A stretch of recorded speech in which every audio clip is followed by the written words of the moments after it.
So Joana, we are so excited and delighted to be in your extraordinary studio. Thank you for having us here.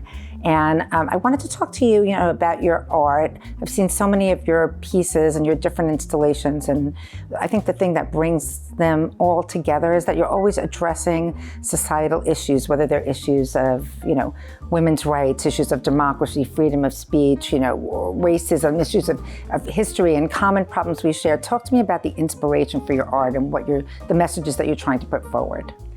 So I think, first of all, I'm a woman. Second of all, I'm Portuguese, and I'm a mother. I'm a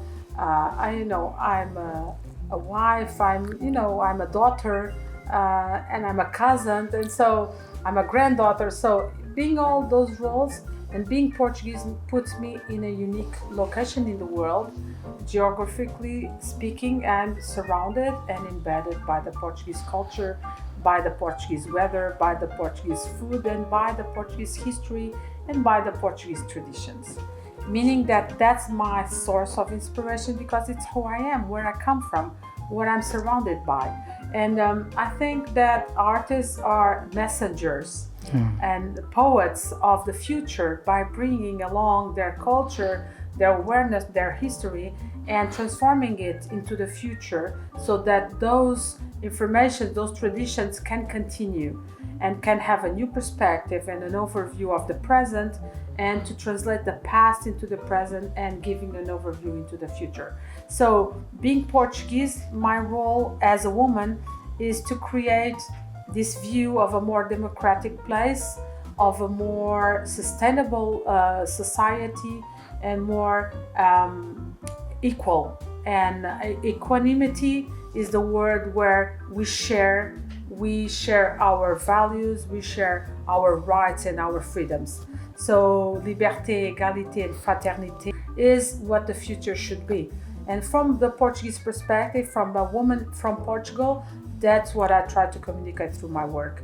And so my work talks about a lot of female issues embedded in the Portuguese tradition, but also giving a view into the future and questioning tradition and thinking, is this tradition still make sense today? Should this tradition continue into the future? Should we keep on knitting or doing crochet? Does it make sense? What can we do with tradition? And I try to pick up on crafts and technology and combine them and to create something that puts them together and not apart. Because the world is very into either technology, and people from technology, they forget their hands how to do things, or people from crafts that hate technology. Put them together and thinking, again, equanimity. We can change the future by sharing the present and by learning from different angles and putting it all together will make a better future for all. And that's what I think. So you made a very conscious decision to do very large-scale pieces, and I know that you talk a lot about democracy and freedom and equal rights. Was that a conscious decision to create art that you felt would be just more accessible to the general public?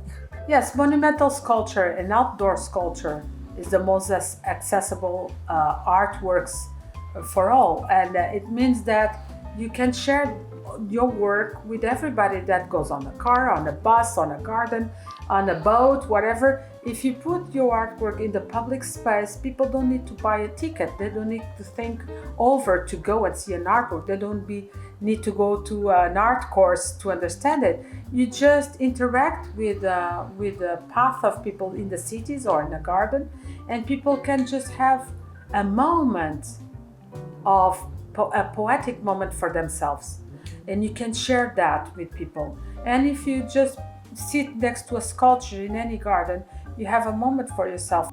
And so I think we play a very important role to give back those personal moments and more intimate moments to people, and to get out of the everyday, the routine, the everyday life, and just to stop and think, oh my God, I can have access to another level of consciousness by just looking into this artwork. I think public art is the most important part of my work, and the one that I love the best, which is to be able to give to everybody a sculpture and a moment to relax and to think about themselves.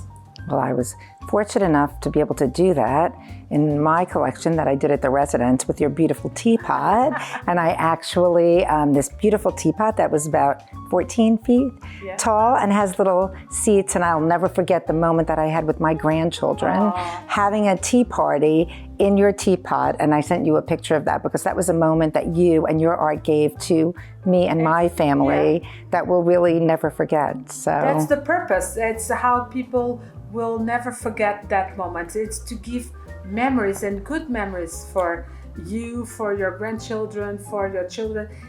We only take memories with us. Yes.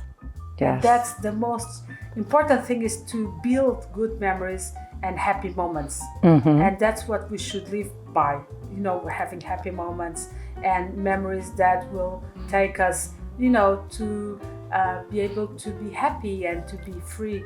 And that's what I try to do through my work. And I ask always people to interact with my work, to be part of it, to go in it, to go around it, to go up. So I ask the public to be part and to finish the artwork by their own presence. That's what you've done with your family. And I know, and that was the most beautiful picture. And you were the first family to attempt to have a tea party in the teapot. That was great. So I know that you're leaving shortly to go to my favorite place, my hometown, New York City. Tell us a little about the project that you're doing there and what it's like for you to display your work in the United States. Well, I'm going to the Armory show and I'm going to display one of the pieces that I did for the Dior. I did a large work for the Dior Défilé in Paris, and then I did smaller works to be in some shops and some places of Dior throughout the world. And this is one of those pieces, and it's a piece done with the fabrics of the collection of Dior, and it's a very beautiful piece. And it's going to be hanging in the public space of the art fair. Oh, fantastic. And I hope people like it. But the truth is, it's a pleasure to go to New York, to go to the Armory, and to show this important body of work, which are the Valkyries. And I've been doing the Valkyries for more than 20 years. And I have Valkyries all over the world and spread all over the world. And that's interesting because at this moment, I have two Valkyries in Gottorf, in the north of Germany. Wow. I have the big Valkyrie from Dior. It's in Curitiba. I have smaller works in Spain. I have one in France. So the truth, I have these pieces spread all over the world, and it's very interesting to show one more in New York and to add to this web of Valkyries throughout the world. Well, you're a global artist, bringing your messages globally that bring people together, which is quite a privilege and quite impressive. I hope so. I hope people get good memories. Yes, so I know that you've certainly given them to me. Favorite Portuguese dish? Bacalhau à Brás. Bacalhau à Brás. Favorite food in general? Curry. Curry. Favorite place to spend a lazy Sunday afternoon, maybe with your beautiful daughter? In the beach in Caparica. Okay, me too. And last but not least, your favorite secret little spot in Lisbon that will no longer be a secret when everybody sees it. Well, secret spot to do what? Oh. I like Belém a lot. Belém, the area between the museum, the Tower of Belém, the Pastéis de Belém. I like Belém. Okay, yes. Perfect. Well, thank you so much for being with us, and have a safe, wonderful trip, and enjoy the United States of America. I know the United States of America will enjoy you. Yes, so thank you, my friend. It was a pleasure.